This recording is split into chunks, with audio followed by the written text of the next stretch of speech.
Hello दोस्तों, कैसे हैं आप सब। स्वागत है आप सभी का कॉमिक वर्ल्ड 2.0 पर। तो चलिए दोस्तों, शुरू करते हैं वेद प्रकाश शर्मा जी के नॉवेल कारीगर का चौथा भाग। वाह, क्या लड़का है। बल्कि लड़का नहीं, वंडर बॉय। वंडर बॉय कहना चाहिए उसे। दीवानगी के आलम में शीतल कहे चली जा रही थी। आश्चर्यजनक लड़का। क्या दीवानगी थी उसके हर अंदाज में। काश ये दीवानगी किसी ने मेरे लिए दिखाई होती। मेरे गालों पर चांटे चढ़े होते किसी ने। क्या करती तू, बुरी तरह से खिलती हुई चांदनी ने कहा। झपट कर मुंह चूम लेती कमबख्त का। शीतल ने तपाक से कहा। उल्टी पीछे पड़ जाती। कहती, तुझे मुझसे ही शादी करनी पड़ेगी, नहीं करेगा तो सुसाइड कर लूँगी। ओके। चांदनी भिनभिना रही थी। अब की बार जब वे मिले तो तू उसे चाटा मारना। पलट कर जब वह चाटा मारे तो। नहीं। शीतल मायूस सर में कह उठी। मैं जानती हूँ, वह तेरे अलावा किसी को चाटा नहीं मारेगा। तुझसे बेइंतहा मोहब्बत जो करता है जालिम। जिससे मोहब्बत उसके गाल पर चाटे मारे जाते हैं। चांदनी बिफर पड़ी। बाल पकड़कर खींचे जाते हैं उसके। शीतल उसके नज़दीक, बेहद नज़दीक सरक आई। चांदनी के गालों को देखा। उसके कोमल गालों पर अभी तक चक्रेश की उंगलियों के निशान उभरे हुए थे। अपने दाएं हाथ से उसके दाएं गाल को सहलाती हुई उसकी आंखों में झांकती बोली, याद रखना चांदनी, लड़कियों की मोहब्बत हासिल करने के लिए दुम दबाए उनका पीछा करने वाले, प्यार पाने की खातिर गिड़गिड़ाने वाले, हमारे तलवे चाटने वाले कुछ टाइम के लिए हमारी ईगो भले ही शांत कर दें, मगर पति बनने लायक बिल्कुल नहीं होते। गर्व करने लायक पति वह होता है जो पत्नी के पैर की जूती नहीं, सिर का ताज बनाकर रहने की कुवत रखता हो। कभी मन को टटोलना। अपने लड़की को गुलाम की नहीं, अपने ऊपर शासन कर सकने वाले जियाले की ज़रूरत होती है। पति वो अच्छा होता है जिसका कद हर हाल में पत्नी से निकलता हुआ हो। चांदनी ने कुछ कहने के लिए मुंह खोला ही था कि क्या बात है, आज पतियों पर लड़कियों में पतियों पर रिसर्च हो रही है। दोनों ने चौंक कर दरवाजे की तरफ देखा। मामचंद और मंशा देवी ने अभी अभी कमरे में प्रवेश किया था। शुरू में दोनों हड़बड़ा गई, मगर शीतल ने जल्दी खुद को नियंत्रित कर लिया। सीधी मंशा देवी से मुखातिब होती बोली, अच्छा तुम बताओ मम्मी, पति को तब्बू होना चाहिए या दमंग। मुझे क्या पता। मंशा देवी ने कनखियों से मामचंद की तरफ देखते हुए कहा, मैं तो इन्हें जानती तक नहीं। मैं ही कौन सा इसे जानता हूँ। कहने के बाद मामचंद ने मंशा देवी की तरफ से मुंह घुमा लिया। चांदनी और शीतल हैरान रह गई। चांदनी ने तो पूछ ही लिया, आप एक दूसरे को नहीं जानते ना। दोनों ने एक साथ कहा। चांदनी पर कुछ कहते नहीं बन पड़ा था कि तभी कमरे में दाखिल होता गुटकू बोला, मम्मी पापा एक दूसरे को इसलिए नहीं जानते क्योंकि आज इनका अनजान व्रत है। बात समझ में आती चांदनी खिलखिलाकर हंस पड़ी थी। अभी वह हंसी रही थी कि सड़क पर टायरों की चीख चिल्लाहट की आवाज़ आई। ऐसी आवाज़ जैसे किसी एक्सीडेंट को बचाने के लिए किसी गाड़ी के ब्रेक ज़ोर से मारे गए हों। अनजाने में ही वे सभी बालकनी की तरफ लपके। देखा, सड़क पर सामने वाले घर के ठीक सामने काले रंग की एक बेहद लंबी गाड़ी खड़ी थी। उस गाड़ी को वही नहीं बल्कि सभी पड़ोसी अपनी अपनी बालकनियों में खड़े देख रहे थे। शायद सभी को टायरों की आवाज़ बाहर खींच लाई थी। उन्होंने देखा, कुछ लोग गाड़ी से फर्नीचर निकालकर सामने वाले घर में ले जा रहे थे। शायद कोई किराएदार आ गया है, मामचंद क्या उठा। सामने वाला घर 15 दिन से खाली पड़ा था। पड़ोसी अच्छा होना चाहिए, मंशा देवी बड़बड़ाई। ज़रा भी खराब हो तो पड़ोसियों का जीवन नर्क बना बना देता है। इससे पहले कि कोई कुछ कह पाता, गाड़ी का ड्राइविंग डोर खुला। एक लंबा शख्स बाहर आया। उसके जिस्म में चमकदार जूते जूते गर्म पैंट, ओवरकोट और हैट था। ओवरकोट के कॉलर खड़े थे। हैट का अग्रिम सिरा चेहरे पर झुका था। काफ़ी कोशिश के बावजूद वे उसकी शक्ल नहीं देख सके। बहुत तेज़ी के साथ वह गाड़ी से निकलकर सामने वाले घर में चला गया। मुझे तो वो कोई किलर लगता है, गुटकू हड़बड़ा उठा। शायद डॉन का कोई साथी। कोई कुछ नहीं बोला। अजीब सी खामोशी छाई रही उनके बीच। शीतल ने चांदनी की तरफ देखा। होठों पर शरारती मुस्कान उभर आई थी। बोली, मुझे तो वही लगता है, पट्टा सामने वाले घर में ही आ जमा। अगर ये सच है तो वाह, क्या दीवानगी है। चांदनी के चेहरे पर हवाइयाँ उड़ती नजर आ रही थीं। अगला दृश्य। ये लीजिए मिस्टर मामचंद। एक अमेरिकी ने सूटकेस मेज पर रखकर खोलते हुए कहा, मर्सिडीज़ मेरी हुई। अब जल्दी से गाड़ी के कागजात तैयार करा दीजिए, मुझे अपनी गर्लफ्रेंड से मिलने जाना है। मामचंद ने बड़ी हसरत से सूटकेस में मौजूद डॉलर्स की गड्डियों को देखते हुए कहा, पेमेंट पूरा है ना।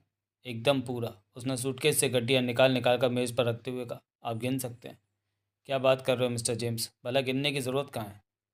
कहने के साथ मामचंद ने इंटरकॉम पर अपने एक कर्मचारी को मियामी गोल्ड कलर की मर्सिडीज़ के कागज़ तैयार करने का हुक्म दिया। शोरूम काफ़ी बड़ा था। सभी किस्म की गाड़ियाँ मौजूद थी वहाँ। मामचंद का बिजनेस बहुत बढ़िया चल रहा था, इसलिए तो उसने 10 साल में एक बार भी इंडिया का रुख नहीं किया था। उसने जेम्स से कहा, बस आप एक पेप्सी पिएं, इतनी देर में कागज़ तैयार हो जाएंगे। पेप्सी पीते जेम्स ने समय गुजारने के लिए यूं ही पूछ लिया, मेरे अलावा कोई और कस्टमर नज़र नहीं आ रहा मिस्टर मामचंद? आप हफ्ते में कितनी गाड़ियाँ बेच लेते हैं? मामचंद ने जवाब देने के लिए मुंह खोला, मगर फिर बगैर कुछ कहे बंद कर लिया। उसके चेहरे पर दुविधा के भाव उभर आए थे। जेम्स उन्हें मार्क करता बोला, क्या बात है मिस्टर मामचंद, आप अचानक इतने परेशान क्यों नजर आने लगे? कुछ नहीं, कोई खास बात नहीं मिस्टर जेम्स, उसने बौखला कर कहा। कुछ तो है जिसकी आप पर्देदारी कर रहे हैं। जेम्स मुस्कुराया। मेरे सवाल का जवाब भी नहीं दिया। मैंने पूछा था, एक बार में आप कितनी गाड़ियाँ बेच लेते होंगे? प्लीज़ मिस्टर जेम्स, मामचंद गिड़गिड़ाया, मेरा मुंह मत खुलवाइए। जेम्स को आश्चर्य हुआ। बोला, इसमें इतना परेशान होने की क्या ज़रूरत है? ज़रूरत है मिस्टर जेम्स। झूठ आज मैं बोल नहीं सकता, और सच बोल दिया तो आप बगैर गाड़ी खरीदे यहाँ से भाग जाएंगे। क्यों भाग जाऊँगा? जेम्स की बुद्धि उलट गई। बात कुछ समझ में नहीं आई। सर, झूठ मैं आज इसलिए नहीं बोल सकता क्योंकि आज मेरा सच्चा व्रत है। चाहे जितना नुकसान हो जाए, बोलना सच्ची है। मेरी अर्धांगिनी का कहना है कि व्रत के रखने से व्यापार दिन दूना रात चौगना बढ़ता है। मगर मैंने तो ऐसी कोई बात पूछी ही नहीं मिस्टर मामचंद जिसके लिए आपको झूठ बोलने की ज़रूरत पड़े। समय गुजारने के लिए बहुत ही सिंपल क्वेश्चन किया है। आप हफ्ते में एक भी गाड़ी ना बेचते हो या 1,000 बेच देते हो, भला मुझ पर क्या फ़र्क पड़ने वाला है? कुछ गेन होता होगा तो आपको, नहीं होता होगा तो आपको। पड़ जाएगा मिस्टर जेम्स, मामचंद ने मुट्ठियां भींच कर कहा। आप पर भी फ़र्क पड़ जाएगा। मारे हैरत के जेम्स का बुरा हाल हो गया था। बोला, आपने बेवजह इस सवाल को इतना इम्पोर्टेंट बना दिया मिस्टर मामचंद। अब तो बता ही दीजिए, आप हफ्ते में कितनी गाड़ियाँ बेच लेते हैं? रहने दीजिए मिस्टर जेम्स, मुझे झूठ ही बचा सकता है और झूठ मैं आज बोल नहीं सकता। और अब जेम्स बोला, मैंने फैसला किया, अगर आपने मेरे सवाल का जवाब नहीं दिया तो मैं ये गाड़ी नहीं खरीदूंगा। उह, मामचंद की हालत ऐसी थी जैसे बेहद कष्ट से गुजर रहा हो। मुझे मजबूर मत कीजिए मिस्टर जेम्स, आप बता रहे हैं या मैं किसी और शोरूम में जाऊं? कहने के साथ उसने एक गड्डी उठाकर सूटकेस में रख ली। ठहरो, ठहरो मिस्टर जेम्स, बताता हूँ। मामचंद ने इस तरह कहना शुरू किया जैसे पुलिस टॉर्चर से आजिज होकर मुजरिम सच्चाई बताने पर मजबूर हो गया। बात दरअसल ये है मिस्टर जेम्स, 1 महीने पहले तक मैं एक हफ्ते में करीब 100 गाड़ियाँ बेच दिया करता था, मगर पिछले 4 हफ्ते में इक्का दुक्का ग्राहक ही आए। ऐसा क्यों? बिजनेस प्रतिद्वंदिता। लोग अपना धंधा बढ़ाने के लिए आज ओछे से ओछा हथकंडा अपनाने लगे।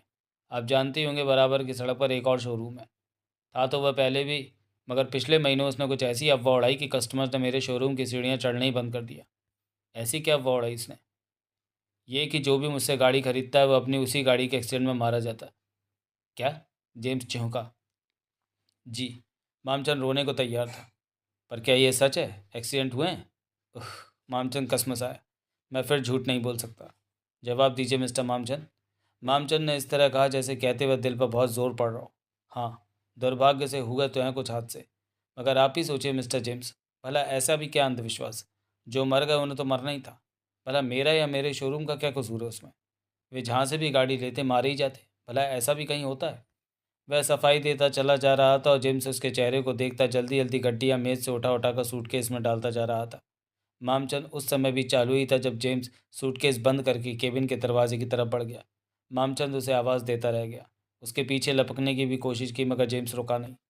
अंततः मामचंद ने अपने दोनों हाथ धप्प से अपने सिर पर मारे और कौनिया मेज पर टिकाकर कुर्सी पर गिरकर बड़बड़ाया, मनशा रानी, तेरा यह सच्चा व्रत व्यापार को दिन दूना रात चौगना तो क्या बढ़ाएगा, रात दूनी दिन चौगना अंधियारा ज़रूर कराएगा। साला एक मरा था, वह भी उठकर भाग गया। मगर मैं भागने वाला नहीं हूँ, एक आवाज़ कानों में पड़ी। मामचंद ने चेहरा ऊपर उठाया। मेज के नज़दीक गुलाबी होंठ और ब्राउन आंखों वाला लड़का खड़ा था। तुम कौन हो भैया? चक्रेश, उसने कहा। मेरा दिमाग मत चाटो, मामचंद ने कहा। अपना चक्कर कहीं और जाकर चलाओ।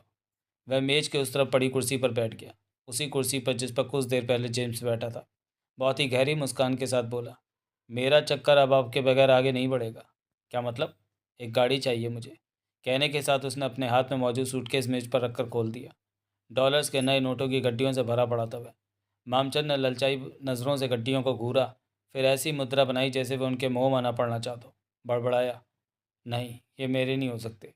ऐसा क्यों सोचते हैं आप? देखो मिस्टर चक्रेश, मेरा टाइम कीमती है, उसे बर्बाद मत करो। बगल वाली सड़क पर एक शोरूम है, वहीं चले जाओ। गाड़ी खरीदनी है तो वहीं से खरीदो। क्यों? क्योंकि आज मैं झूठ नहीं बोल सकता। कल बोल सकता हूँ, कल ही से अपना धंधा जमाने की कोशिश करूँगा। भला धंधे से झूठ सच बोलने का क्या संबंध है? संबंध है यार, भेजा मत चाटो, तुम्हारी समझ में नहीं आएगा। अटैची उठाओ, चलते फिरते नजर आओ। उससे क्या फ़ायदा कि यही काम तुम तब करो जब गाड़ी के कागज़ बनने लगें। मेरी समझ में नहीं आ रहा आप कह क्या रहे हैं। ज़रूरत भी नहीं है समझने की, और मैंने भी हर एक को समझाने का ठेका नहीं ले रखा है। मामचंद के दिलो दिमाग पर झुंझलाहट सवार थी। कह दिया सो कह दिया, गाड़ी लेनी है तो बराबर वाली सड़क पर चले जाओ। मुझे गाड़ी आपसे ही लेनी है। कुछ देर मामचंद चक्रेश को घूरता रहा, फिर बोला, क्यों मौत को दावत दे रहा है यार? क्या मतलब? मुझसे गाड़ी लेने वाला एक्सीडेंट में मारा जाता है। मामचंद चीख पड़ा। चक्रेश बोला, मैं मरने के लिए तैयार हूँ। क्या? मामचंद का मुंह खुला का खुला रह गया। घर से परेशान है क्या? नहीं। फिर मरने क्यों चला है यहाँ? मैं अंधविश्वासी नहीं हूँ। क्या कहा तुमने? मुझे उस प्रचार के बारे में मालूम है जो बराबर की गली के शोरूम वाले ने कर रखा है। इसके बावजूद मैं गाड़ी तुम्हीं से लूँगा, और 1 हफ्ते तक अपने खर्चे से रोज़ अखबारी में यह विज्ञापन भी छपवाऊँगा कि मैंने तुमसे गाड़ी ली है और आज तक जिंदा हूँ। इससे तुम्हारा ग्राहक लौट आएगा। बड़ा मेहरबान लड़का है यार तू, पर यह मेहरबानी मुझ पर क्यों कर रहा है? मैं आप पर मेहरबानी नहीं कर रहा, बल्कि दुनिया से फैला अंधविश्वास मिटा रहा हूँ। कहते वक्त चक्रेश के होठों पर चालाकी भरी मुस्कान थी। लोगों को पता तो लगे ये सब बातें बकवास होती हैं। जो मर गए उन्हें मरना ही था। उनका आपसे गाड़ी खरीदने का ना कोई संबंध था ना है। यही मैं लोगों को यही बात समझाता समझाता परेशान हूँ। अब अखबारों में रोज़ मेरा विज्ञापन छपेगा तो ये बात खुद लोगों की समझ में आ जाएगी। तू तो यार फरिश्ता बनकर अटपका मेरी लाइफ में। कौन सी गाड़ी चाहिए तुझे? वो रेड कलर की मर्सिडीज़। अभी देता हूँ, बल्कि प्रॉफिट छोड़ कर देता हूँ तुझे। कहने के साथ उत्साहित होकर वह एक झटके से उठा, घूमकर मेज़ के दूसरी तरफ पहुंचा और चक्रेश को कुर्सी से उठाकर गले लगा लिया। चक्रेश के होठों पर वैसी मुस्कान थी जैसे शिकारी के जाल में फंसने पर शिकारी के होठों पर होती है। अगला दृश्य। टन। मंशा देवी ने मंदिर का घंटा बजाया। उनके हाथ में पूजा की थाली थी। भवन में कदम रखा ही था कि एक आवाज़ कान में पड़ी। इतने दिन हो गए, भगवान मेरी भी सुन ले। मंशा देवी ने देखा, यह आवाज़ एक लड़के की थी। वह उसकी शक्ल ना देख सकी क्योंकि लड़का उनकी तरफ पीठ किए श्री कृष्ण भगवान की मूर्ति के सामने हाथ जोड़े बहुत ही मार्मिक अंदाज में कह रहा था, हे मुरली वाले, मुरली बजा। छोड़ दे कोई ऐसी तान कि जिससे मैं प्यार करता हूँ उसका दिल भी मेरे लिए मोहब्बत से भर उठे। मंशा देवी ने ध्यान से लड़के को देखा, मगर उसे मानो किसी के द्वारा खुद को देखे जाने का होश ही नहीं था। आंखें बंद की दीवानगी के आलम में वह कहता चला जा रहा था, हे रास रचैया, भला तुझसे ज़्यादा प्यार को कौन समझ सकता है? तूने तो पत्नी को घर में बैठाकर राधा से प्यार किया, एक नहीं अनेक गोपियों के साथ रास रचाया। मेरी गुजारिश तो तुझसे एक सिर्फ एक महबूबा के लिए है। क्या वह भी नहीं देगा तू मुझे? नहीं, तू इतना निर्दयी नहीं हो सकता नंदलाल। ऐसा गैर इंसाफ़ी भी नहीं हो सकता कि खुद तो हज़ारों गोपियों के साथ बंसी बजाता घूमे और अपने भक्त को एक सिर्फ एक महबूबा भी ना बख्शे। तू तो जानता है, सर्वव्यापी ठहरा, मैं उसके बगैर नहीं रह सकता। एक बार उसके मन में मेरे लिए प्यार भर दे, मैं सारे जहाँ की खुशियाँ उसके कदमों में डाल दूंगा। और अगर तूने मेरी ना सुनी तो कान खोलकर सुन ले। अचानक लड़के का लहजा श्री कृष्ण को चैलेंज देने जैसा हो गया था। वह हाथ जोड़े मूर्ति की तरफ बढ़ा, नज़दीक पहुंचा, दोनों हाथ खोलकर मूर्ति के पैर पकड़े और बोला, अगर वो मुझे ना मिली तो तेरे कदमों में सिर पटक पटक कर जान दे दूंगा। ऐसे ऐसे ऐसे कहने के साथ वह हर ऐसे पर मूर्ति के चरणों में जोर जोर से सिर पटकने लगा। जुनूनी सा नजर आ रहा था वह। उसके मस्तक से खून बहने लगा। अरे क्या कर रहा बेटे? इधर से मंशा देवी लपकी, उधर से भवन में कदम रखता पुजारी जी का, तो फिर आ गया दीवाने। युवक जो वास्तव में चक्रेश था ने जैसे दोनों में से किसी की आवाज़ सुनी ही ना हो। दीवानगी के आलम में वह लगातार अपने सिर का अग्रभाग मूर्ति के चरणों में पटकता उसे लहूलुहान करता रहा। मंशा देवी और पुजारी ने उसे मुश्किल से मूर्ति के चरणों से अलग किया। पुजारी ने कहा, रोज़ आ जाता है ये दीवाना, जाने किसके लिए इस नटखट के चरणों को अपने खून से धोता है। रोज़ ऐसे ही करता है ये? मंशा देवी ने कहा। पुजारी ने बताया, रोज़ बेनांगा। तू कौन है बेटे? मंशा देवी ने उसके चेहरे पर बहते खून को देखकर पूछा। खुद को तो मैं भुला ही चुका हूँ माँ जी, मुझे याद ही नहीं मैं कौन हूँ। अब तो बस एक ही नाम याद है मुझे। कौन सा नाम वह? नहीं, उसने मूर्ति की तरफ पलट कर कहा, मैं कृष्ण कन्हैया के सामने कसम खा चुका हूँ। अब मैं तब तक किसी को उसका नाम नहीं बताऊंगा जब तक वह मेरे प्यार को स्वीकार नहीं कर लेगी। मेरे लबों से नाम निकलते ही बदनाम हो जाएगी वह, और जिससे प्यार करता हूँ उसे भला बदनाम कैसे कर सकता हूँ? हाँ, जब वह मुझे स्वीकार कर लेगी तो 1000 बार नाम लूँगा, चीख चीख कर अपने नाम के साथ उसका नाम जोड़ दूंगा। भगवान कृष्ण बड़े दयालु हैं बेटे। मंशा देवी ने पीछे से उसके कंधे पर हाथ रखकर कहा, सबकी सुनते हैं, फिर भला तेरी क्यों नहीं सुनेंगे? जो तू इनसे मांगता है वह ज़रूर मिलेगा माँ जी। कहता हुआ वो मंशा देवी की तरफ पलटा, भावुक स्वर में बोला, होश भी नहीं संभाला था कि माँ इस दुनिया में अकेला छोड़कर चल बसी।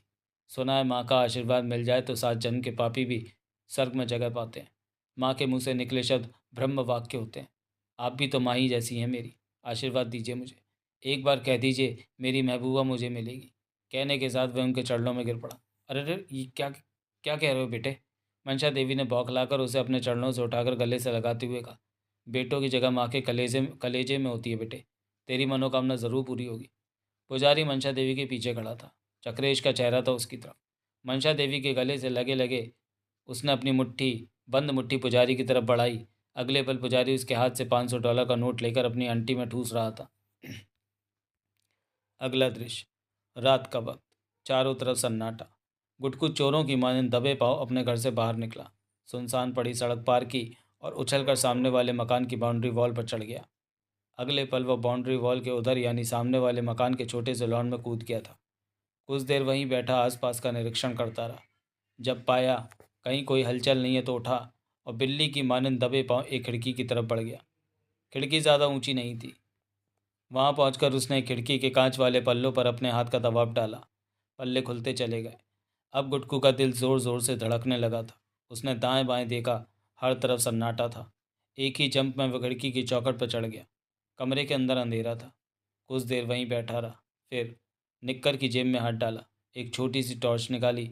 अगले पल वह टॉर्च के छोटे से प्रकाश दायरे की मदद से कमरे का निरीक्षण कर रहा था। कमरा एकदम खाली था। इस बात ने गुटकू का हौसला बढ़ाया। चौखट से कमरे में उतरा, कमरा पार करके उसके दरवाजे पर पहुंचा। कुछ देर बाद कुछ देर बंद दरवाजे से कान लगाए दूसरी तरफ की आवाज़ सुनने की कोशिश करता रहा। जब कोई आवाज़ नहीं आई तो आहिस्ता से दरवाज़ा खोला। दरवाजे के पार गैलरी थी। उसने झांक कर देखा। गैलरी में बहुत ही मध्यम प्रकाश था। वह प्रकाश एक कमरे से निकलकर गैलरी में आ रहा था। कमरे के अंदर तेज़ रोशनी थी। गैलरी में जो प्रकाश था वह उन प्रकाश किरणों की वजह से था जो किवाड़ और चैम्बर के बीच बनी हल्की सी दरार के कारण गैलरी में पड़ रही थी। गुटकू ने टॉर्च वापस निक्कर की जेब में रख ली। दूसरी जेब से रिवॉल्वर निकाला। बिल्कुल असली नजर आने वाला वह नकली रिवॉल्वर था। अपनी पॉकेट मनी से डॉलर्स बचाकर उसने उसे एक खिलौने की दुकान से खरीदा था, मगर उस वक्त ठीक इस तरह अपने हाथ में संभाले रोशनी वाले दरवाजे की तरफ बढ़ा जैसे बिल्कुल असली हो। उसने डॉन के कई एपिसोड में देखा था।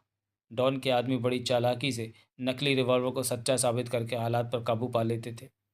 किसी भी किस्म के खतरे का मुकाबला करने के लिए तैयार जैसी मुद्रा में वह दबे पांव ढुके हुए दरवाजे के नज़दीक पहुंचा। दरार से झांक कर अंदर देखा। ओवरकोट हैट वाले शख्स की पीठ नजर आई उसे। वह कमरे के फर्श पर पालती मारे बैठा था। कमरे के फर्श पर यहाँ वहाँ उसे कुछ पटाखे भी बिखरे नजर आए, ठीक वैसे पटाखे जैसे दिवाली पर छुड़ाए जाते थे। एक आध पान मसाले का डिब्बा भी पड़ा नजर आया। ये तो गुटकू नहीं समझ सका कि ओवरकोट वाला कर क्या रहा है, मगर इतना समझ गया कर कुछ वैसा ही रहा है जैसा डॉन के आदमी करते हैं। गुटकू के हाथ की पकड़ रिवॉल्वर पर कस गई। दांत बिछ गए और अगले पल उसने अपने पैर में मौजूद रीबॉक शू की ठोकर बहुत ज़ोर से टुके दरवाजे पर मारी। दरवाज़ा भड़ाक की ज़ोरदार आवाज़ के साथ खुला। डॉन के आदमी की तरह उछलकर कमरे में आता गुटकू कुर्राया, हैंड्स अप। ओवरकोट हैट वाले शख्स में हरकत तक नहीं हुई। गुटकू का आश्चर्य हुआ। जो कुछ सीरियल्स में उसने देखा था उसके मुताबिक ओवरकोट वाले को फ़ौरन ही चौंक पड़ना चाहिए था। बहुत तेज़ी से पलटकर उसकी तरफ देखना चाहिए था और उसके हाथ में रिवॉल्वर देखते ही उसकी फूंक सरक जानी चाहिए थी। ओवरकोट वाले के चेहरे पर उड़ने वाली हवाइयों को देखने के लिए उसने महसूस किया था, मगर जब वैसा कुछ नहीं हुआ तो वह चकित रह गया, मगर केवल एक पल के लिए। उसने कभी डॉन के आदमी को कमज़ोर पड़ता नहीं देखा था, इसलिए पूरे रौद्र रूप में गुर्राया, सुना नहीं तुमने? हाथ ऊपर उठा लो वरना गोली मार दूंगा। ओवरकोट और हैट वाला अभी भी ज्यों का त्यों बैठा रहा। एक पल के लिए गुटकू के चेहरे पर आश्चर्य के भाव उभरे, मगर तभी उसे डॉन का एक और एपिसोड याद आ गया। उसमें भी एक शख्स इसी तरह बैठा था। आने वाले ने उसे जीवित समझा था, मगर असल में वो मरा हुआ था। कहीं वह मरा हुआ ही तो नहीं बैठा है। ऐसा ख्याल दिमाग में आते गुटकू का दिल ज़ोर ज़ोर से धड़कने लगा। रिवॉल्वर हाथ में लिए तेजी से ओवरकोट वाले की तरफ बढ़ा।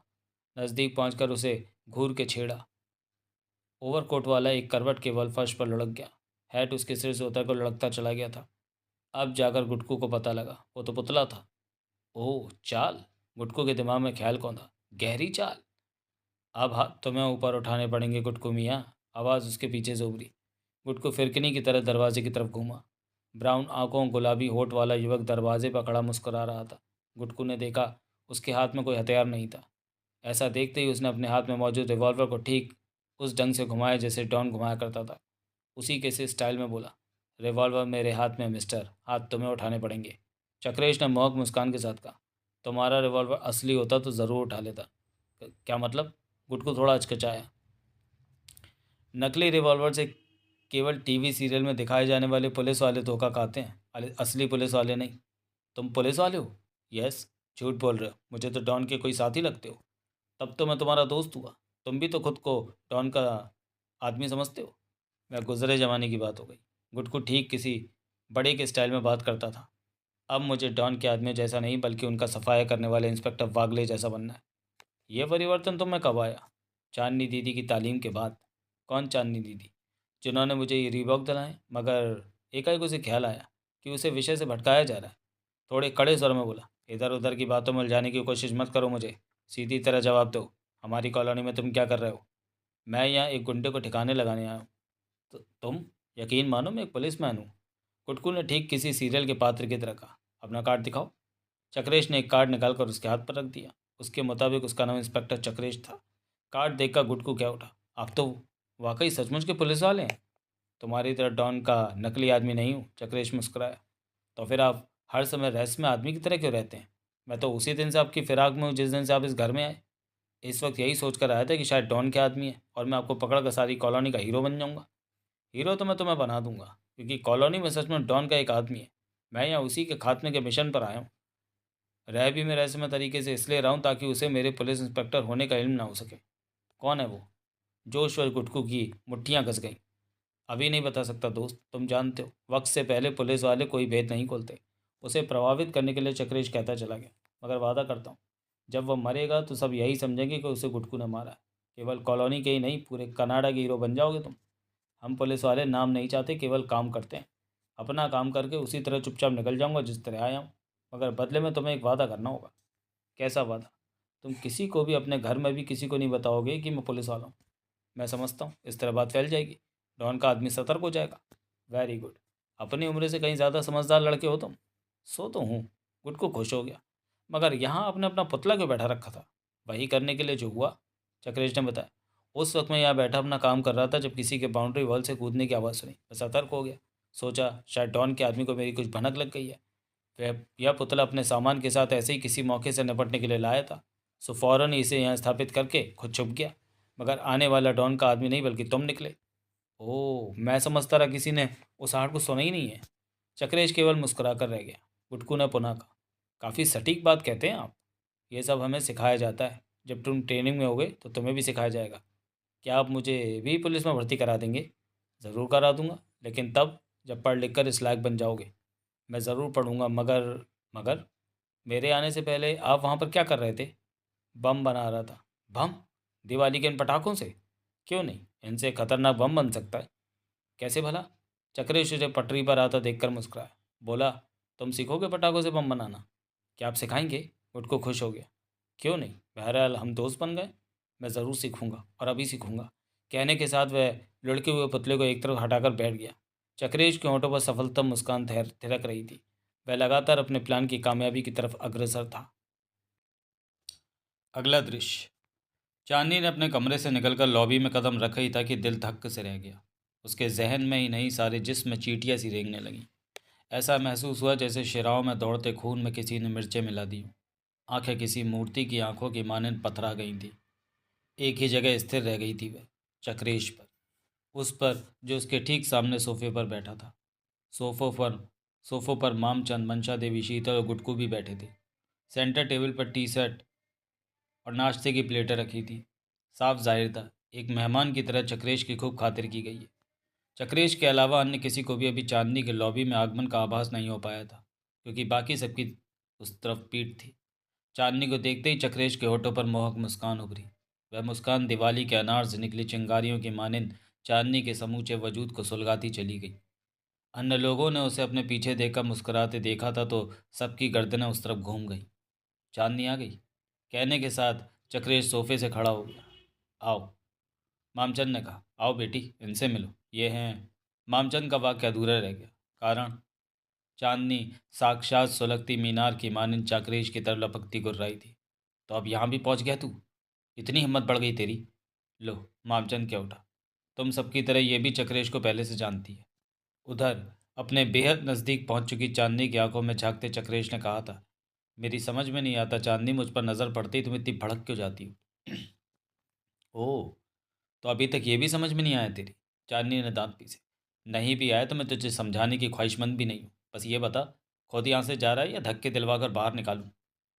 ये तू चक्रेश से कैसी बातें कर रही है बेटी? मंशा देवी सोफे से उठकर उन तीनों की तरफ बढ़ती हुई बोली। ये तो तेरी बर्थडे का कार्ड देने आया है। मेरी बर्थडे का कार्ड? चांदनी की हालत ऐसी हो गई जैसे आसमान से सीधी ज़मीन पर गिरी हो। सबसे दिलचस्प मुस्कान शीतल के होठों पर थी। चक्रेश थोड़ा झुका, सेंटर टेबल के कोने पर रखे करीब 50 कार्ड उठाए। उनमें से एक निकालकर बहुत ही सम्मान के साथ चांदनी की तरफ बढ़ाता बोला, ये कार्ड है, मैंने तुम्हारे बर्थडे पर। चांदनी चिल्लाई, तुम्हें पता कैसे लगा आज मेरा बर्थडे है?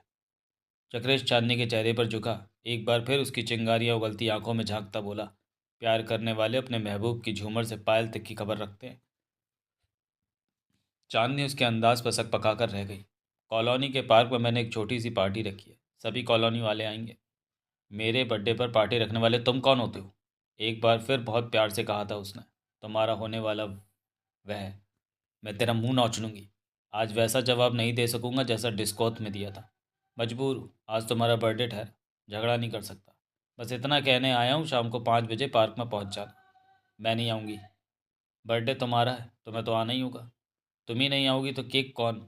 तू वाकई कोई पागल है। तूने सोच कैसे लिया कि मैं तेरी पार्टी में आ जाऊंगी? पार्टी तुम्हारी है चांदनी, तुम्हारे अपने बर्थडे की, मगर रखी तूने, इसलिए तुम आओगी। चक्रेश के लहजे में आत्मविश्वास कूट कूट कर भरा था। मैं नहीं आऊँगी, नहीं आऊँगी, नहीं आऊँगी। कहने के साथ चांदनी ने चक्रेश के हाथ से कार्ड लगभग छीन कर फाड़ डाला। उसके टुकड़े टुकड़े हवा में उछालती हुई मामचंद की तरफ पलट कर बोली, इसे उठाकर बाहर फेंक दो अंकल, वरना मैं पागल हो जाऊंगी। बेटी, मैं समझ नहीं पा रहा, आखिर तुम चक्रेश के साथ ऐसा व्यवहार क्यों कर रही हो? बता दूंगी अंकल, बता दूंगी। पहले से यहाँ से दफ़ा कीजिए। मुझे लगता है अब आप लोगों के बीच कुछ घरेलू बातें शुरू होने वाली है, इसलिए मैं चलता हूँ। कहने के साथ वह दरवाजे की तरफ बढ़ा। दरवाजे पर पहुंचकर ठिठका, पलटा और बोला, भूलिएगा नहीं, आप सबको चांदनी के साथ ठीक 5 बजे पार्क में पहुंच जाना। अगला दृश्य। वह जा चुका था। मामचंद ने कहा, अब बताओ बेटी, तुमने उसके साथ ऐसा व्यवहार क्यों किया? बताना ही पड़ेगा। मैं वह सब बताना नहीं चाहती थी, मगर अब लगता है बताए बगैर काम नहीं चलेगा। चांदनी अचानक फट पड़े ज्वालामुखी की मानिंद चीखती चली गई। जिस शख्स को आप अपने सोफे पर बैठा कर दावत उड़वा रहे थे, वह कोई बहुत बड़ा फ्रॉडिया है। ऐसा फ्रॉडिया जिसका नाम आज तक किसी को पता नहीं है। क्या बात कर रही हो बेटी? मंशा देवी ने कहा, सामने ही तो रहता है, हम सब जानते हैं, उसका नाम चक्रेश है। कोई दावे से नहीं कह सकते ये उसका असली नाम है। मैं कह सकता हूँ दीदी, कुटकू बोला। तुम? चांदनी चौंकी, तुम कैसे कह सकते हो? मैंने उसका कार्ड देखा है। कैसा कार्ड? जवाब देता देता हकलाया गुटकू। उसे याद आया, चक्रेश के पुलिस वाले होने वाली बात किसी को बतानी नहीं है। बोला, उस बात को छोड़ो दीदी, बस यकीन करो मेरा, उसका नाम यही है और बहुत ही ऊंचे पद वाला है, बहुत ही अच्छा है। बताता क्यों नहीं? उसका कौन सा कार्ड देखा है तूने? सॉरी, गुटकू के जबड़े कस गए। ये मैं नहीं बता सकता।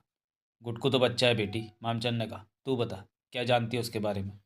मैं ये जानती हूँ कि उसने मुझे मुंबई में पूरे समाज के सामने बेइज्जत किया। मुझे अकेली को नहीं, पापा को भी। हमारे सारे खानदान के चेहरे पर कालिक पोत दी उसने। ये क्या कह रही हो तुम? कुछ बताओ तो सही। आप लोग वीज़ा ना मिल पाने के कारण शादी में ना पहुंच सके थे। फिर पापा ने फ़ोन पर आपसे केवल इतना ही कहा, फ़िलहाल शादी पोस्टपोन्ड हो गई है। ऐसा पापा ने कम से कम आपकी नज़रों में अपनी इज्जत बचाए रखने के लिए कहा था। झूठ बोला था आपसे।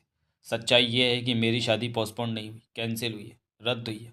दरवाजे पर आई हुई बारात लौट गई है मेरी। और कारण ये जिसे आप चक्रेश के नाम से जानते हैं। एक साथ जैसे सभी पर बिजली गिर पड़ी थी, हक्के बक्के रह गए थे। काफ़ी देर तक किसी के मुंह से कोई आवाज़ नहीं निकल सकी थी। इस कारण लॉबी में सन्नाटा छाया रहा।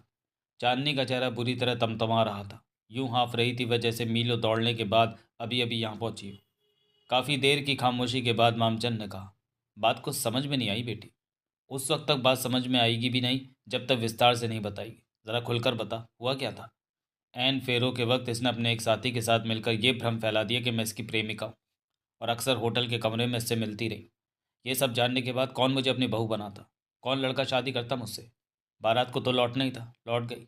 सारे समाज के सामने मेरे और पापा के चेहरे पर कालिक पुत गई। उससे पहले तू चक्रेश को बिल्कुल नहीं जानती थी? नहीं, कभी देखा तक भी नहीं था उसे। नहीं नहीं नहीं। तो फिर उसने ऐसा क्यों किया? क्या मिला उसे? क्यों कोई लड़का एक अजनबी लड़की के साथ ऐसा करेगा? ये जानने के लिए जब अगले दिन पापा ने मुंबई में इसकी खोज कराई तो ये घर ही आ धमका। और चांदनी एक ही सांस में सब कुछ बताती चली गई। अपने बंगले के लॉन का एपिसोड बताने के बाद वह सब भी बताया जो कोर्ट में हुआ था। सब कुछ बता चुकने के बाद भी कहती चली गई। अब आप ही बताइए, ऐसे लड़के के साथ मैं ऐसा व्यवहार ना करूं तो कैसा करूं? आप लोगों की तरह अपने साथ बैठा कर नाश्ता कराऊं उसे? एक बार फिर लॉबी में खामोशी छा गई। इस बार भी खामोशी को मामचंद नहीं तोड़ा। बोले, बड़ी अजीब बातें बताई तुमने, मगर इस सब के बावजूद एक बात समझ में नहीं आई। वह ये कि अभी तक ये लड़का तुम्हारे पीछे क्यों पड़ा हुआ है? शीतल ने कहा, इस बात का जवाब मैं दे सकती हूँ। तो तुम? हाँ, बताओ। शीतल चांदनी की तरफ बढ़ी, उसके नज़दीक पहुंची, बोली, चांदनी शुरू से ही गुस्से में है, इसलिए चक्रेश को समझ नहीं पा रही। मैंने एयरपोर्ट पर उसकी दीवानगी देखी है, सारे रास्ते देखती चली आई। डिस्कोथ में भी उसका अंदाज देखा था। तूने खुद बताया, तेरी हवेली के लॉन में उसने साफ साफ कहा था ये सब उसने तेरे प्यार की खातिर किया है। हम इसमें कोई पेच, कोई साजिश ढूंढे? क्यों नहीं वह ये सब केवल और केवल अपने प्यार की खातिर कर रहा हो सकता है? ठंडे दिमाग से सोच चांदनी, उसकी हर हरकत के पीछे सच्चे प्यार के अलावा और हो भी क्या सकता है? पर शीतल, उसने इसकी बारात वापस लौटा दी। मानती हूँ वो थोड़ा गलत हुआ, उसकी वजह से चांदनी और अंकल को अपमानित होना पड़ा। मगर पापा सोच कर देखिए, अगर चक्रेश को चांदनी से उतना प्यार हो ही गया था जितना कदम कदम पर घटी घटना से खुद ब खुद प्रदर्शित हो रहा है, तो वह कैसे चांदनी की शादी किसी और से हो जाने देगा? चांदनी ने खुद बताया, उस वक्त तक वह उसे जानती तक नहीं थी, जबकि बकौल चक्रेश उसे इससे प्यार हो गया था। उन हालात में उसने जो किया उसके अलावा उसके पास चारा ही क्या था? बात तो ठीक है चांदनी बेटी, इतना तो मैं भी कहूँगी, वह इससे टूट टूट कर प्यार करता है। मंशा देवी कह उठी, उसकी तड़प मैंने अपनी आंखों से देखी है। भगवान श्री कृष्ण के चरणों को अपने खून से लाल कर दिया था उसने। पुजारी महाराज बता रहे थे, वह रोज़ मंदिर में आकर किसी लड़की का प्यार मांगता है। मैं क्या जानती थी वह लड़की अपनी चांदनी है? मैं तो कहती हूँ, धन दौलत तो सब बात की चीज़ है।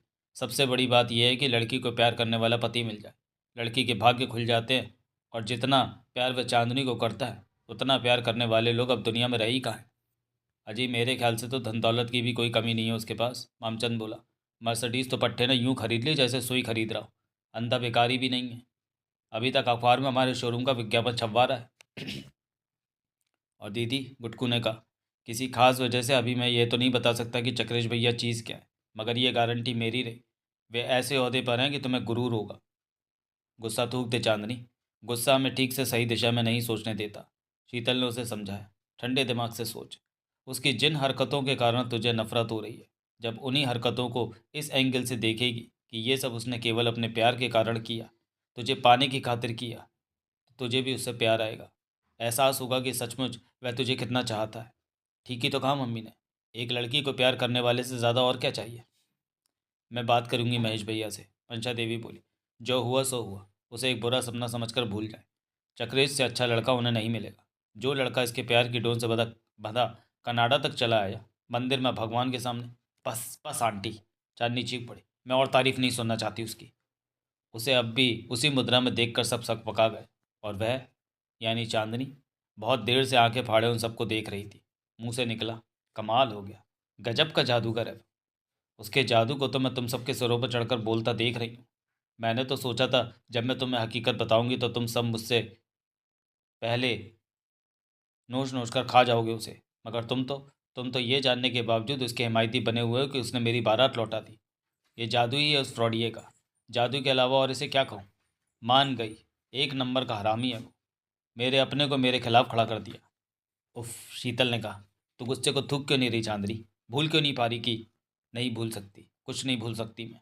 चांदनी हिस्टीरिया के मरीज की तरह चीखी थी। उसने मुझे अपने मोहपाश में बांधने का चैलेंज दिया था। सीना ठोक ठोक कर कहा था कि एक दिन मुझे उससे प्यार करना पड़ेगा, और वह उसी कोशिश में है। वह मुझसे प्यार नहीं करता, नीचा दिखाना चाहता है मुझे। तुम सब पर भी अपना जादू चला दिया, मगर मैं उसके जाल में नहीं फंसूंगी। तुम्हें जाना है तो चले जाना, मैं नहीं जाऊंगी पार्क में। कहने के बाद वह पैर पटकती हुई वापस अपने कमरे में चली गई थी। उनमें से कोई नहीं जानता था चक्रेश कहीं नहीं गया था। दरवाजे की दूसरी तरफ छुपके एक एक लफ्ज़ सुना था उसने, और होठों पर थी वही मुस्कान जो उसकी विजय की प्रतीक थी। अगला दृश्य, शाम के 5:30 बजे तक इंडियन कॉलोनी के लगभग सभी परिवार पार्क में इकट्ठा हो गए थे। एक पार्क में जहाँ चक्रेश ने अच्छे खासे फंक्शन का आयोजन कर डाला था। काफ़ी बड़ा पंडाल लगवाया था उसने। एक तरफ डिनर की व्यवस्था, दूसरी तरफ केक काटा जाना था। मेज पर बहुत ही बड़ा और आकर्षक केक रखा हुआ था। डीजे फ्लोर भी था, उस पर जोड़े थिरक रहे थे। मंशा मामचंद, मंशा देवी, शीतल और गुटकू 5:15 बजे पहुंच चुके थे। चक्रेश द्वारा किए गए भव्य आयोजन को देखकर जहां एक तरफ वे दंग रह गए, वहां थोड़े सहम भी गए थे। गेट पर खड़े चक्रेश ने जब उनका स्वागत किया तो मामचंद ने धीमे स्वर में उससे कहा था, ये इतना सब तुमने क्या कर डाला चक्रेश? क्यों? चक्रेश मुस्कुराया। पसंद नहीं आया? पसंद तो आया, मगर मगर तुम देख रहे हो चांदनी हमारे साथ नहीं आई है। कोई बात नहीं, वह ज़रा भी फिक्रमंद नहीं था, आ जाएगी। वह नहीं आएगी चक्रेश भैया, शीतल ने कहा। हम सब कह कहकर थक गए। सबने अलग अलग समझाया। पापा की बात वह कभी नहीं टालती, मगर इस बारे में मानना तो दूर, किसी की कुछ सुनने तक को तैयार नहीं है दीदी। गुटकू क्या उठा। मैंने तो अपनी कसम दे दी, बात बात पर बस भड़क कर आती है। कहने लगी, इतना काफ़ी नहीं है क्या कि तुम लोगों को मना नहीं कर रही? मंशा देवी ने बताया। उसके ख्याल से तो हम लोगों को भी यहाँ नहीं आना चाहिए था। बेवजह परेशान हो रहे हैं आप लोग, फिक्र की कोई बात नहीं है। उसके हर शब्द से आत्मविश्वास टपक रहा था। वह आ जाएगी, आना ही होगा उसे, मुझे पूरा विश्वास है। एक बात कहूँ चक्रेश भैया? भैया कहा है तो पूछो मत, बस कह दो जो कहना है। थोड़े से हिले हुए तो मुझे भी लग रहे हो तुम। कहने के साथ उसने अपनी उंगली से अपनी कनपट्टी की तरफ इशारा करके उंगली गोल गोल हिलाई थी। ऐसा क्या? चक्रेश की मुस्कान गहरी हो गई। तुम एक बात कहते हो और उस पर अड़ जाते हो, इसलिए हिले हुए लग रहे हो। लगाती हो शर्त? शर्त? कैसी शर्त? वो आएगी। लगी, शीतल ने हाथ फैलाते हुए कहा। हरगिज़ नहीं आएगी। ओके, लगी शर्त। कहने के साथ उसने पूरी गर्मजोशी के साथ शीतल से हाथ मिलाते हुए कहा, अब आप लोग भी सारी चिंताएं भुलाकर कॉलोनी के दूसरे लोगों के साथ एंजॉय करें। चक्रेश का दावा था वो आएगी। वे जानते थे इस दावे में कोई दम नहीं है। फिक्र था फिक्र थी केवल ये कि जब वही नहीं आएगी जिसका बर्थडे है तो होगा क्या? उस माहौल को चक्रेश कैसे संभालेगा?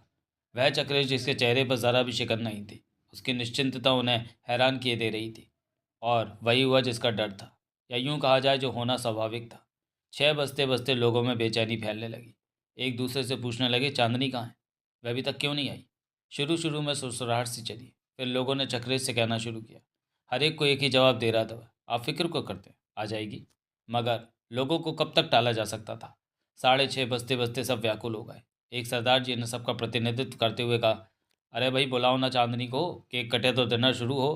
पहले तो चूहे पेट में कूद ही रहे थे, अब तो कबड्डी खेलने लगे हैं। एक रिटायर्ड सज्जन बोले, अजीब फंक्शन है भाई, मेहमान आ चुके हैं, मेज़बान गायब है। इस संबंध में मैं आप सब लोगों से थोड़ी मदद चाहूँगा, चक्रेश ने ऊंची आवाज़ में कहा। लगभग सभी ने सामूहिक स्वर में पूछा, कैसी मदद? चांदनी मुझसे थोड़ा सा नाराज़ है। क्यों? मैंने ये पार्टी उसे पहले से बताए बगैर जो रख दी। इसमें नाराज़ होने की क्या बात है? एक दूसरे को चाहने वाले अक्सर ऐसी सरप्राइज़ पार्टियाँ रख ही देते हैं, एक महिला ने कहा। बल्कि ये तो खुश होने की बात है, ये सोचकर कि कम से कम कोई हमें इतना प्यार करता है।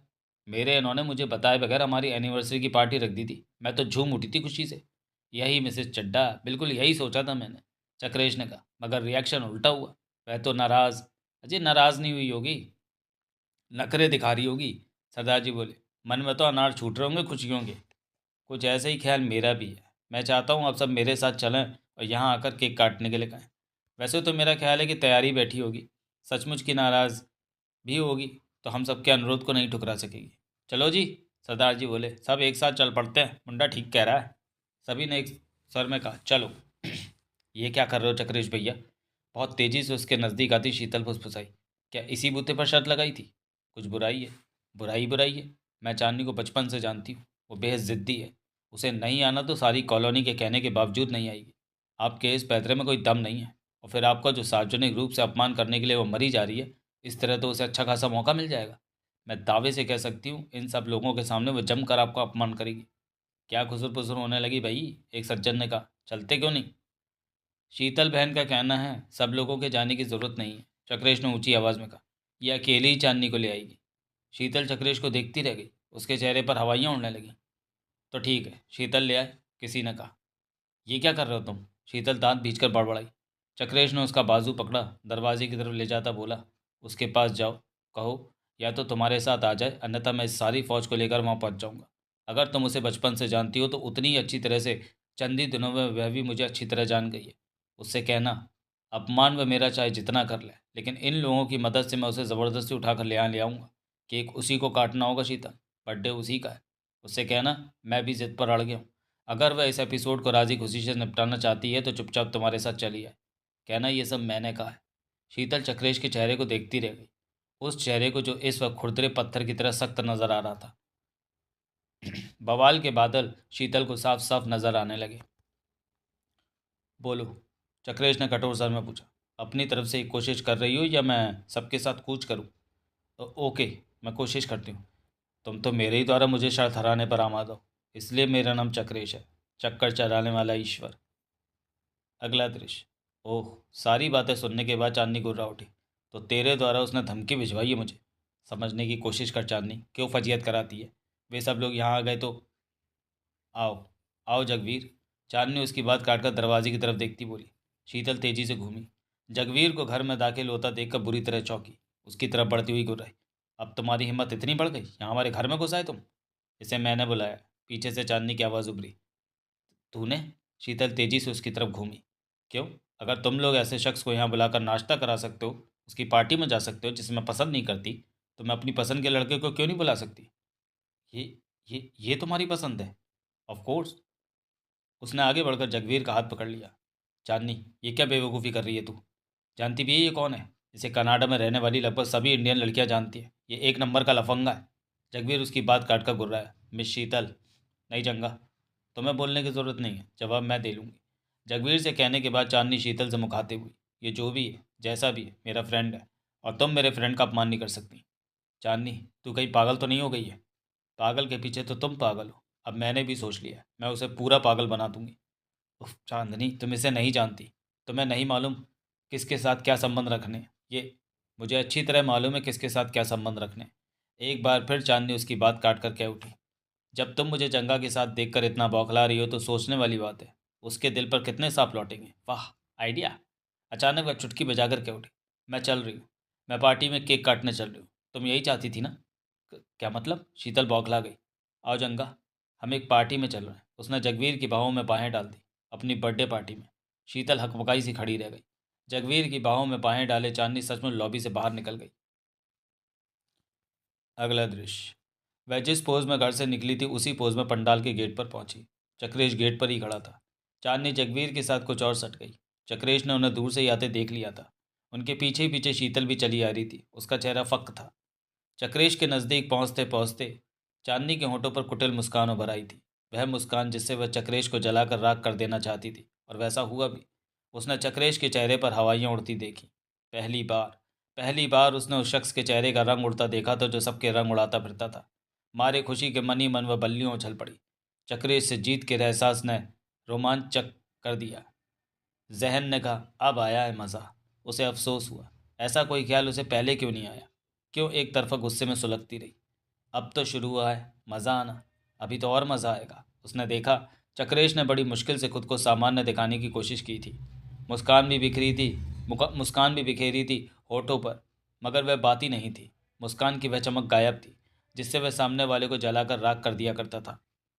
बड़ी ही निर्जीव सी मुस्कान के साथ उसने खुद को सामान्य दर्शाने का सफल प्रयास करते हुए कहा था, आओ चांदनी, सब लोग तुम्हारे ही इंतज़ार कर रहे हैं। चांदनी ने ऐसी मुद्रा बनाई जैसे उसकी बात सुनी ही ना हो। उसके नज़दीक से गुजरते वक्त जानबूझकर जगवीर से बोली, आज हम जमकर डांस करेंगे जंगा डार्लिंग। मैं देखती हूँ हमें कौन रोकेगा। वे उसके सामने से गुजर गए। पंडाल में मौजूद लोगों ने जो चांदनी को देखा तो चारों तरफ से शोर उठा, चांदनी आ गई, चांदनी आ गई।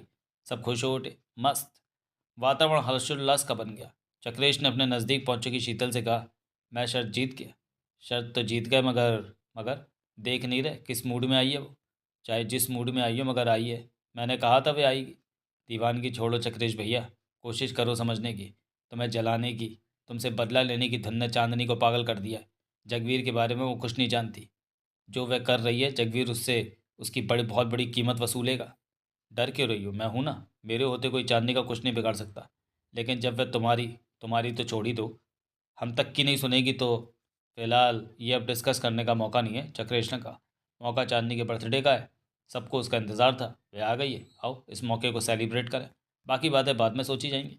कहने के बाद चक्रेश उसे कुछ भी बोलने का मौका दिए बगैर खींचता हुआ पंडाल के अंदर ले गया।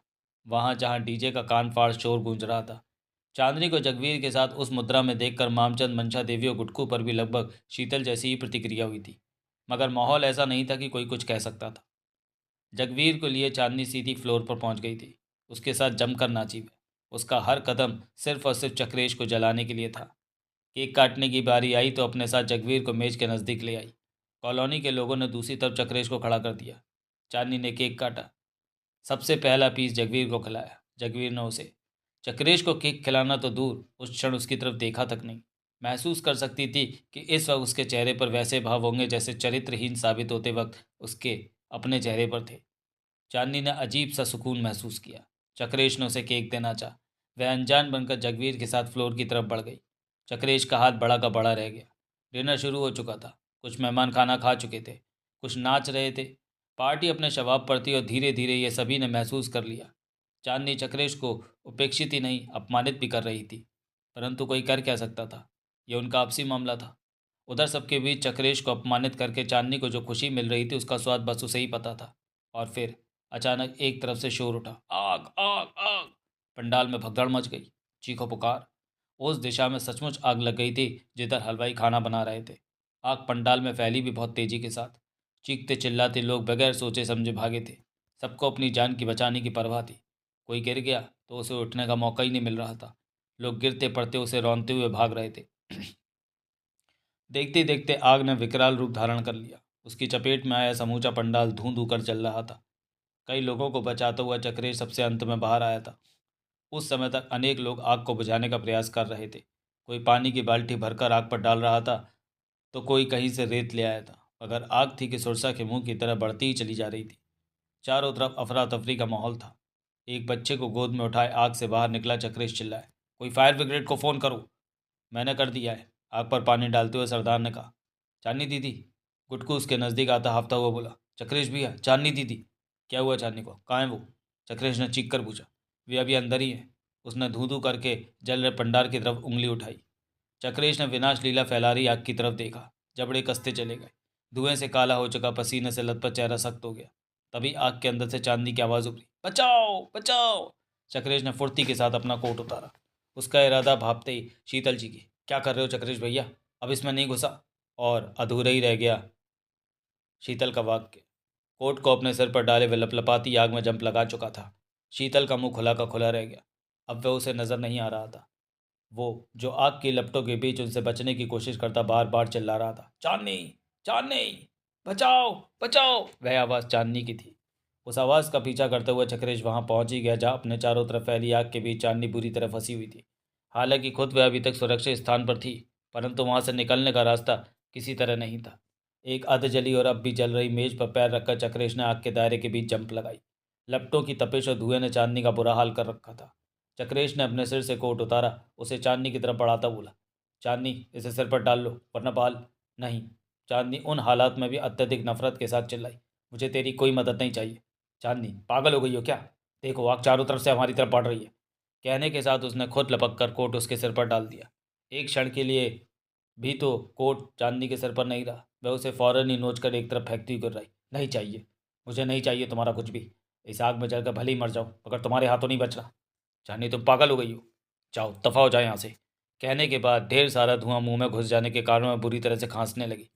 तुम इस तरह नहीं मानोगी। कहने के साथ चक्रेश उस पर झपटा, और केवल झपटा ही नहीं, उसे उठाकर अपने कंधे पर लाद दिया उसने। चांदनी अभी भी बार बार उसकी पीठ पर मुक्का मारती चीख रही थी, छोड़ दे कमीने, छोड़ दे मुझे, मुझे नहीं चाहिए तेरी मदद। मगर रास्ता था कहाँ? फिर उसने उस तरफ जंप लगा दी जिधर अपेक्षाकृत आग कम नजर आई। कंधे पर पड़ी चांदनी लगातार उसका विरोध कर रही थी। कहीं आग की लपटों से बचता तो कहीं छलांग मारकर उन्हें पार करता चक्रेश अंततः चांदनी सही जलते हुए पंडाल से निकल ही आया। वह काला पड़ चुका था, कई जगह से जल चुका था, जख्मी था, हाँफ रहा था, जबकि चांदनी अभी भी उसे गालियां बक रही थी। मचल कर वह चक्रेश के कंधे से जमीन पर गिर पड़ी। जख्मी नागिन की तरह बल खाकर खड़ी हुई और चीखी, क्यों, क्यों बचाया कमीने, तूने क्यों बचाया मुझे? और उस क्षण तो देखने वालों के रोंगटे खड़े हो गए जब दांत किटकिटाते चक्रेश ने चांदनी के दोनों गालों पर अपने दोनों हाथों से चांटे बरसाने शुरू कर दिए। जुनूनी अवस्था में वो उसे मारते ही चला गया। वातावरण में चांदनी की चीखें गूंज रही थी। लोग चक्रेश को रोकने के लिए लपके, पकड़ने की कोशिश भी की उसे, मगर वह भला किसके हाथ आता है जिस पर जुनून हावी हो। जी भरकर चांदनी को मारने के बाद उसने बाएं हाथ से चांदनी के बाल पकड़े, उसके चेहरे को बेरहमी से अपने चेहरे के नज़दीक लाकर चिल्लाया, आइंदा ऐसी बेवकूफ़ी की तो मारते मारते भूसा भर दूंगा खाल में। मर जाती तो क्या होता मेरा, कैसे जिंदा रहता मैं, क्या मकसद रह जाता मेरी जिंदगी का। चीखने के साथ वह बुरी तरह लड़खड़ा रहा था, यूं जैसे सारे जहाँ की शराब पी गया हो। चांदनी के बाल खुद ब खुद उसके हाथ से निकलते चले गए। चांदनी सहित सभी उसे हैरत से देखते रह गए थे। एक बार फिर मामचंद के साथ अन्य लोगों से संभालने के लिए लपके, परंतु किसी के भी खुद तक पहुंचने से पहले वह बुरी तरह लड़खड़ाकर धड़ाम से ज़मीन पर गिरा। सब हैरत से आंखें फाड़े देखते रह गए थे, चांदनी भी।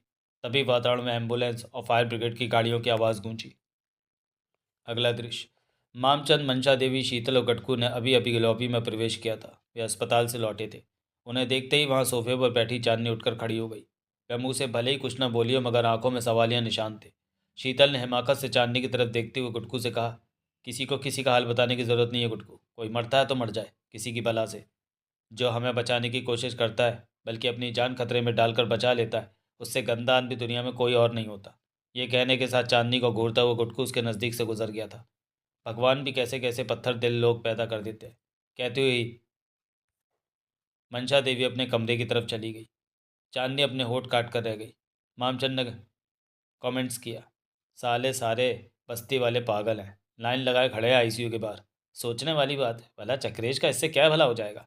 अंकल, अपनों की अपेक्षा से त्रस्त होकर चांदनी चीख पड़ी, उसने मुझे अपने मोह पाश में बांधने का चैलेंज दे रखा है। वही तो, पंडाल में आग भी उसी ने लगाई थी जानबूझकर, ताकि अपनी जान पर खेलकर किसी पर एहसान लाद सके। कहने के बाद मामचंद वहाँ रुका नहीं, सीढ़ियों की तरफ बढ़ गया। चांदनी ने दांतों से अपना होठ काट लिया था, खून बहने लगा था वहाँ से। अगला दृश्य। आज 10वां दिन था, चक्रेश को अस्पताल से छुट्टी मिलने वाला दिन। उसे लेने मामचंद, मंशा देवी, शीतल, गुटकू ही नहीं, कॉलोनी के अन्य भी अनेक लोग आए थे। वह पूरी तरह स्वस्थ था एवं प्रसन्नचित्त नजर आ रहा था। जलने के सभी निशान जिस्म से गायब हो चुके थे। अस्पताल से रिलीव होते वक्त उसने पूछा था, चांदनी आज भी नहीं आई? नहीं, शीतल ने केवल इतना ही कहा। चक्रेश बड़बड़ाया, मुझसे कम जिद्दी नहीं है। एक बार फिर सब चुप रह गए, जैसे चांदनी के बारे में बात ही न करना चाहते हो। झटका उन्हें तब लगा जब अस्पताल से बाहर निकलने के लिए दरवाजे की तरफ बढ़े। गेट के मस्तक पर सनील के नीले कपड़े का एक बैनर लगा था। बैनर पर सिल्वर कलर के बड़े बड़े चमकदार हरफों में लिखा था, चक्रेश वेलकम टू होम। उसके नीचे अपेक्षाकृत छोटे हरफों में लिखा था, तुम्हारी चांदनी। अरे वो देखो चक्रेश भैया। गुड्डू बैनर की तरफ उंगली उठाकर मारे खुशी के चीख पड़ा था। मामचंद, मंशा देवी, शीतल और कॉलोनी के अन्य लोग भी खुशी से उछल पड़े थे। चक्रेश के गुलाबी होठों पर केवल मुस्कान उभर कर रह गई। केवल मुस्कुरा रहे हो चक्रेश भैया, केवल मुस्कुरा रहे हो तुम? मारे खुशी के पागल सी हुई जा रही शीतल ने कहा। अरे तुम्हें तो झूम उठना चाहिए, मारे खुशी के नाचने लग जाना चाहिए। मंशा देवी बोली, तेरा पूजा पाठ रंग ले आया, बंसी वाला बड़ा दयालु है। ओए बल्ले बल्ले हो गई, सरदार तो भंगड़े पे ही उतर आया। वे पार्किंग में पहुंचे। हर गाड़ी पर एक पोस्टर लगा था, वैसा ही पोस्टर जैसे चक्रेश ने कनाडा आने पर चांदनी का स्वागत किया था। बस स्लोगन में फ़र्क था, वही लिखा था जो उन्होंने अस्पताल के गेट पर लगे बैनर पर पढ़ा था। चक्रेश थोड़ा झुका, अपनी मर्सिडीज़ के गेट पर लगे पोस्टर को चूम लिया। गाड़ी स्टार्ट करने के लिए चाबी इग्निशन में डालने के बाद घुमाई थी कि टेप से बार बार चांदनी की आवाज़ निकलने लगी, welcome to home Chakresh, welcome to home. वाह, मज़ा आ गया। बगल वाली सीट पर बैठी शीतल के उठी। मामचंद, मंशा देवी और गुटकू पीछे बैठे थे। सभी बहुत खुश थे। चौराहे पर लगे होर्डिंग ने उसकी स्लोगन के साथ उनका स्वागत किया। वह एक ही क्यों, अनेक होर्डिंग लगे हुए थे। एक रेड लाइट पर ट्रैफिक कंट्रोल कर रहे सिपाही ने मर्सिडीज रुकवाई। बंद कांच खटखटाया। होठों पर मुस्कान लिए चक्रेश ने कांच गिराया। सिपाही ने गुलाब की एक कली उसकी तरफ बढ़ाते हुए कहा, चांदनी मेम साहब की तरफ से आपको शुभकामनाएं। कहने का मतलब ये, चांदनी की तरफ से उसका ठीक वैसा ही स्वागत हुआ था जैसा उसने उसके कनाडा आने पर किया था। यहाँ तक कि पवन के परों पर अटखेलियाँ करता ऑक्सीजन से भरा एक विशाल गुब्बारा दूर से ही नजर आने लगा था। वही स्लोगन लिखा था उस पर। उसकी डोर का निचला सिरा चक्रेश के मकान की बालकनी में बंधा था। वहां तक पहुंचते पहुंचते गाड़ी फूलों से भर चुकी थी। चंपक पिछली गाड़ी में था। चक्रेश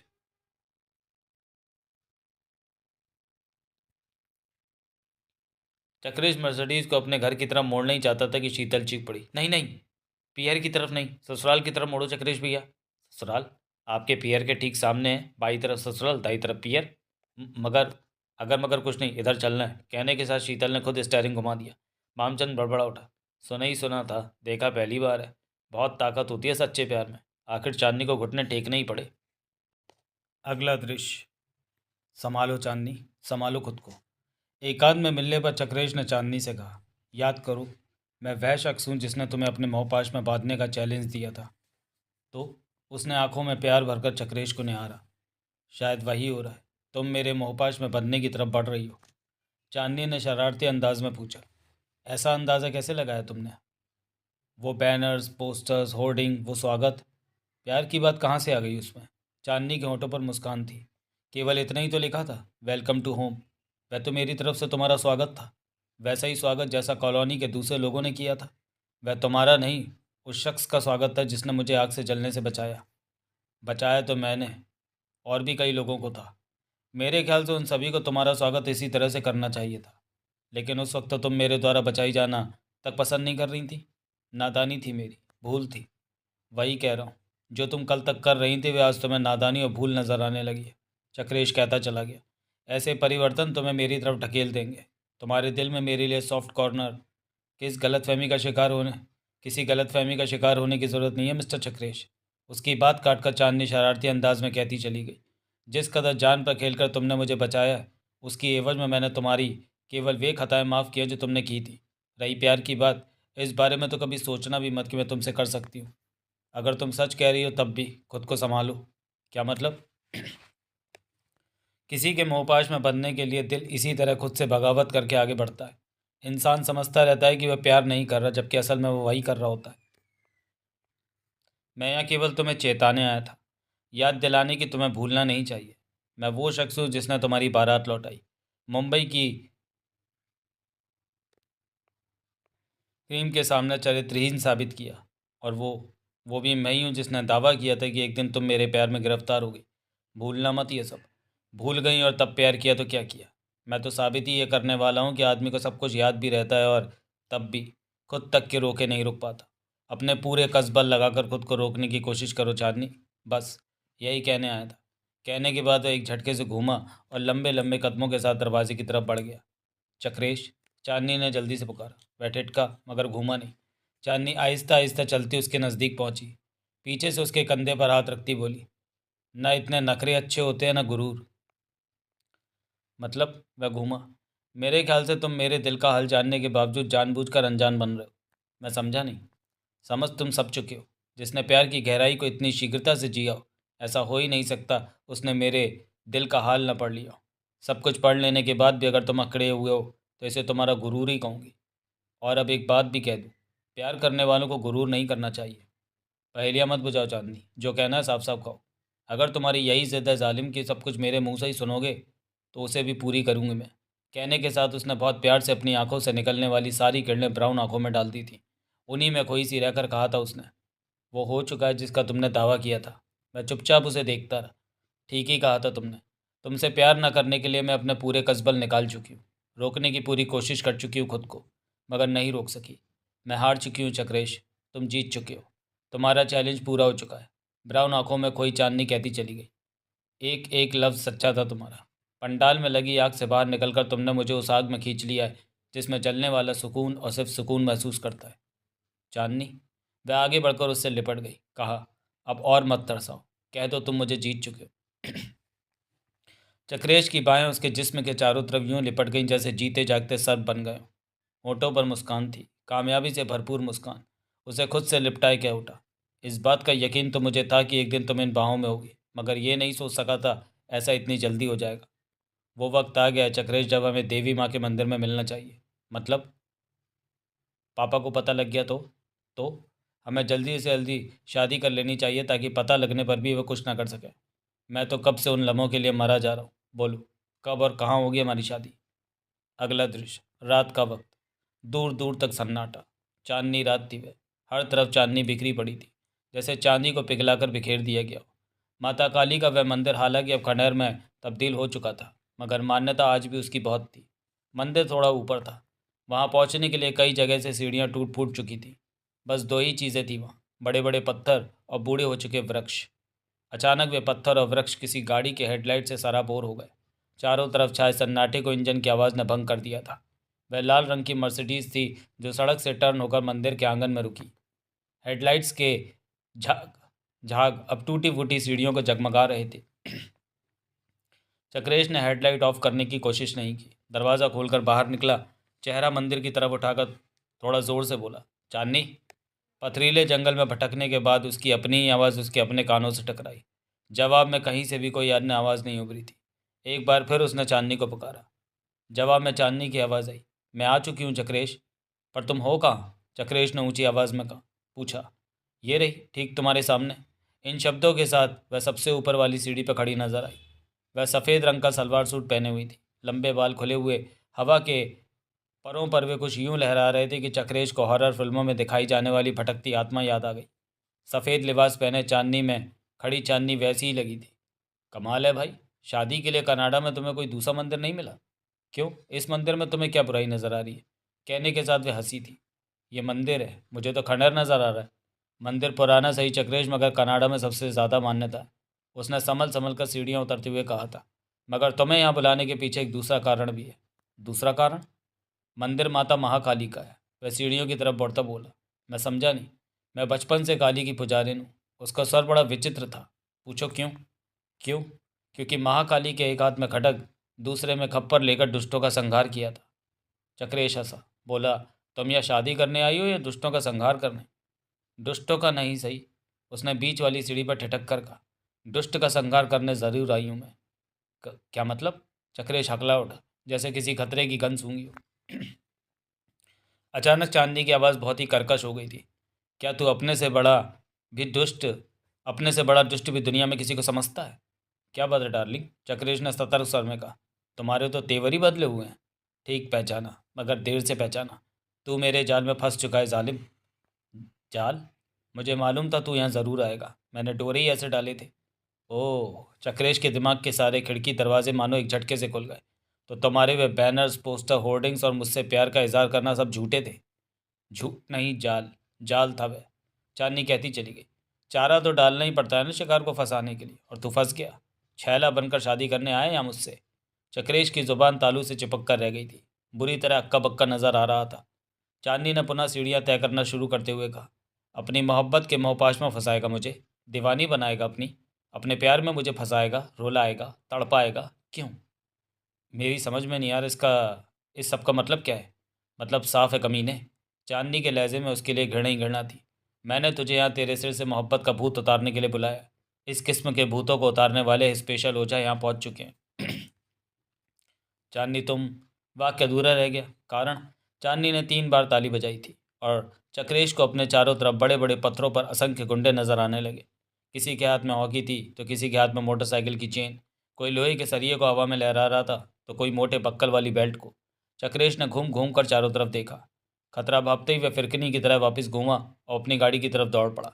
गाड़ी के नज़दीक पहुंचे ही था कि हवा में साई की आवाज़ सुनी। एक हॉकी बहुत ज़ोर से उसकी पसलियों से आकर टकराई थी। मुंह से चीख निकालता हुआ वह हवा में लुढ़क कर पथरीली ज़मीन पर जा गिरा। जाता कहाँ है हरामजादे, अभी तो डिस्कोत का हिसाब बाकी है। गाड़ी की बैग से जगवीर प्रकट हुआ। वह हॉकी उसी के हाथ में थी जिसके वार के कारण चक्रेश अभी तक बिलबिला रहा था। ज़बरदस्त पीड़ा के बावजूद वह बहुत फुर्ती से उछलकर खड़ा हुआ। तब तक धप धप की आवाज़ों के साथ जगवीर के सभी साथी पत्थरों से कूद चुके थे। चक्रेश के चारों तरफ एक दायरा सा बना रखा था उन्होंने। बौखलाया हुआ चक्रेश कभी दाएं देख रहा था, कभी बाएं, कभी सामने, कभी पीछे। बहुत बड़ा मजनू है ना तू, बहुत बड़ा मजनू है, कहता हुआ हॉकी ताने जगवीर उसकी तरफ बढ़ रहा था।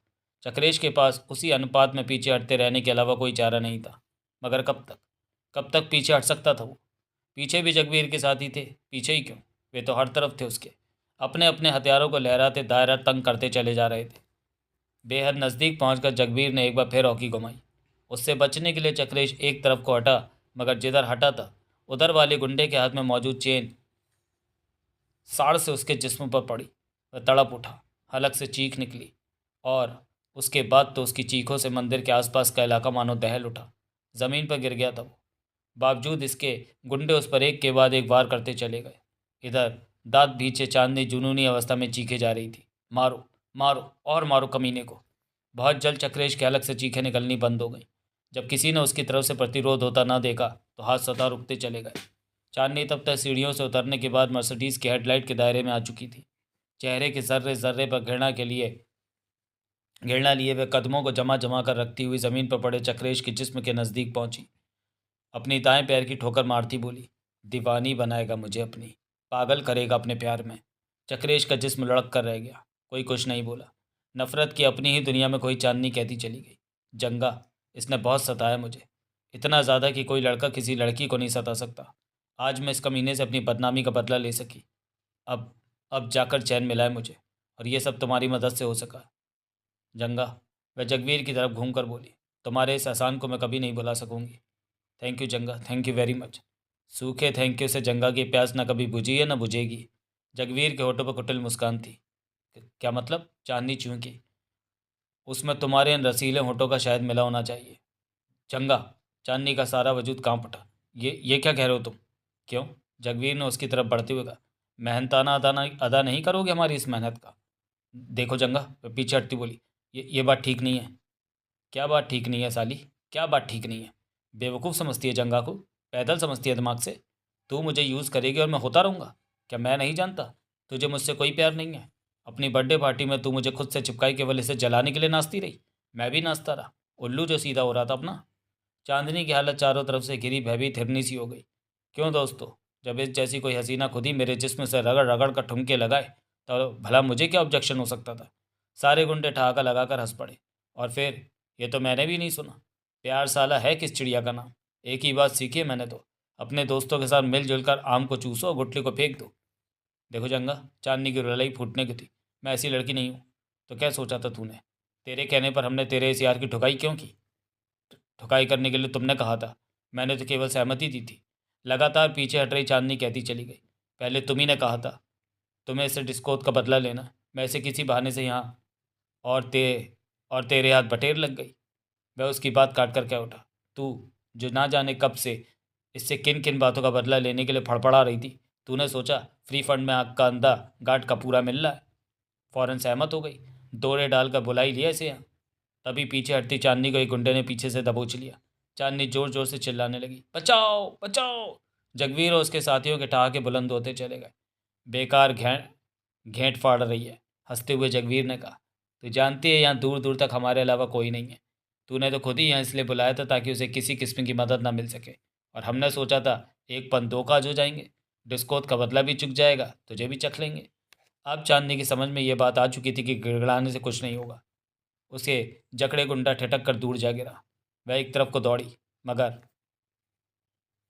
किधर दौड़ सकती थी वह? जब चक्रेश को ही रास्ता नहीं मिल सका था तो वह किधर से निकल जाती?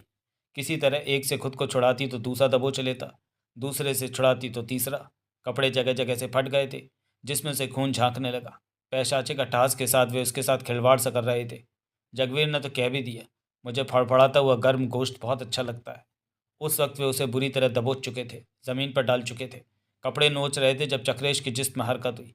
उछल कर खड़ा हो गया वो। जगवीर सही सभी चीखती चिल्लाती चांदनी को काबू में करने की कोशिश कर रहे थे। उसकी तरफ तो ध्यान तक नहीं था किसी का। उसने झपट कर अपने नज़दीक पड़ी एक हॉकी उठाई और दहाड़ा, उसे छोड़ दो हरामजादों। वे चौंके, मगर ठक, हॉकी एक के सिर पर पड़ी। हलक से चीख निकालता हुआ ज़मीन पर जा गिरा। और एक ही क्यों, अब तो चक्रेश की हॉकी ने एक एक की पसलियां तोड़नी शुरू कर दी। जुनून हावी था उस पर। उसे खुद नहीं मालूम था हॉकी कब किसके जिस्म से टकरा रही है। वह तो बस उसे घुमाए चला जा रहा था। जगवीर के साथियों को प्रतिरोध तक करने का मौका नहीं मिल रहा था। चांदनी के चक्कर में अपने हथियार वे बहुत पहले ही ज़मीन पर डाल चुके थे। इधर चक्रेश हॉकी घुमा रहा था, गुंडों की चीखें गूंज रही थी। उधर मौका मिलते ही चांदनी उछलकर बहुत तेजी से मंदिर के पीछे की तरफ भागी, मगर जगवीर उसके पीछे था। वह ज़्यादा दूर नहीं भाग सकी। जगवीर ने एक ही जंप में उसका रास्ता रोक लिया। जाने कब उसने अपनी जेब से चाकू निकाल लिया था। उसे हवा में लहराता हुआ हिंसक स्वर में गुर्राया, इतनी आसानी से बचकर नहीं जाने दूंगा तुझे। तेरे यार ने मेरे यार निपट लेंगे, कुछ भी सही है तो साला अकेले ही। वे 6 हैं। वापस चल वरना चीर कर रख दूंगा। मरने की ज़रा भी तो परवाह नहीं की चांदनी ने। पैतरा बदल कर दूसरी तरफ को भागी। जगवीर उस पर झपटा। झपट कर उसने उसके बाल भी पकड़ लिए, मगर एक पत्थर पर ठोकर लगने के कारण गिर भी पड़ा। उसके साथ चांदनी भी गिर गई थी। कुछ देर तक दोनों लुढ़कते चले गए। उधर जगवीर संभला, इधर चांदनी। वह उछलकर खड़ा हो गया। चांदनी ने देखा चाकू उसके नज़दीक पड़ा था। जब जान पर बन आती है तो कमज़ोर से कमज़ोर व्यक्ति भी असीम ताकतवर बन जाता है। शायद यही कारण था कि मासूम लड़की ने झपट कर चाकू उठाया और उछलकर खड़ी हो गई। पता नहीं जगवीर उसके हाथ में मौजूद चाकू को देख भी पाया था या नहीं। उसने तो बस चांदनी पर जंप लगा दी थी। चांदनी की ज़ोरदार चीख से माहौल सॉरी जगवीर की ज़ोरदार चीख से माहौल दहल उठा।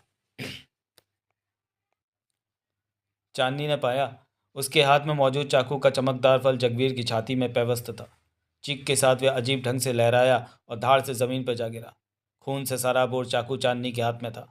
हकबकाई हुई वह आंखें फाड़े ज़मीन पर पड़े जगवीर को देख रही थी। उसके जिस्म में कोई हलचल नहीं थी। चांदनी जिस पोज में थी उसी पोज में इस तरह खड़ी रह गई जैसे टीवी स्क्रीन पर दृश्य फ्रीज कर दिया गया हो। उधर लगभग सभी को बिछाने के बाद चक्रेश का ध्यान जब इधर गया तो दौड़कर नज़दीक आया। चांदनी की समझ में कुछ नहीं आ रहा था। जो कि त्यों खड़ी थी वह। चक्रेश ने हॉकी एक तरफ फेंकी, झपट कर जगवीर की नब्ज चेक की। मुंह से निकला, ओह, ये तो मर गया। चांदनी के कानों तक मानो कोई आवाज़ पहुंच ही नहीं रही थी। चक्रेश बुरी तरह हाँफ रहा था। कुछ देर तक तो जैसे उसकी भी समझ में कुछ नहीं आया। तभी वातावरण में पुलिस सायरन की आवाज़ उभरी। आवाज़ कहीं दूर से आ रही थी, मगर चक्रेश की मानो सभी इंद्रियों को जगा गई। झपट कर उसने चांदनी के हाथ से चाकू छीन लिया। चीखा, भाग जाओ, यहाँ से भाग जाओ चांदनी। क्या मतलब? उसके मुंह से हकबकाया लहजा निकला। इसे मैंने मारा है। तुम्हें यहाँ के बारे में कुछ पता ही नहीं। तुम कभी आई नहीं यहाँ। चांदनी का दिमाग जाम होकर रह गया। उसकी समझ में कुछ नहीं आ रहा था। सायरन की आवाज़ नज़दीक आती जा रही थी। जाओ, मैं कहता हूँ, भाग जाओ यहाँ से। चीखने के साथ चक्रेश ने उसे ढकेला। चांदनी गिरते गिरते बची। तंद्रा भंग हो चुकी थी। एक बार फिर चक्रेश ने भागने के लिए कहा तो पलट कर सचमुच मंदिर के पिछले हिस्से की तरफ भागी। मगर थोड़ा सा भागते ही महसूस किया चक्रेश उसके साथ नहीं है। ठिठकी, पलटी, चीखी, और तुम? मेरी परवाह मत करो। लाश को अपनी गाड़ी की तरफ घसीटता चक्रेश चीखा। एक बार फिर चांदनी अपने स्थान पर जाम होकर रह गई। सायरन की आवाज़ नज़दीक और नज़दीक आती जा रही थी।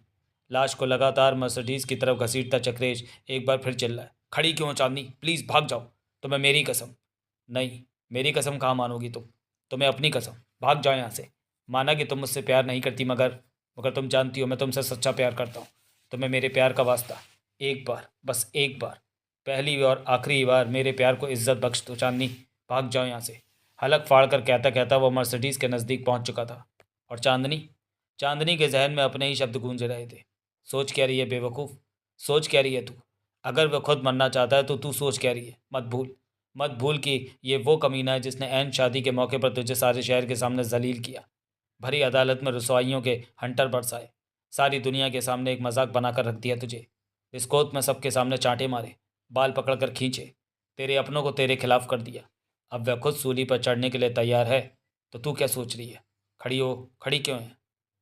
भाग क्यों नहीं जाती? उससे प्यार करने लगी है? चांदनी मूर्खों की माने बड़बड़ाई। प्यार? और इस कमीने से?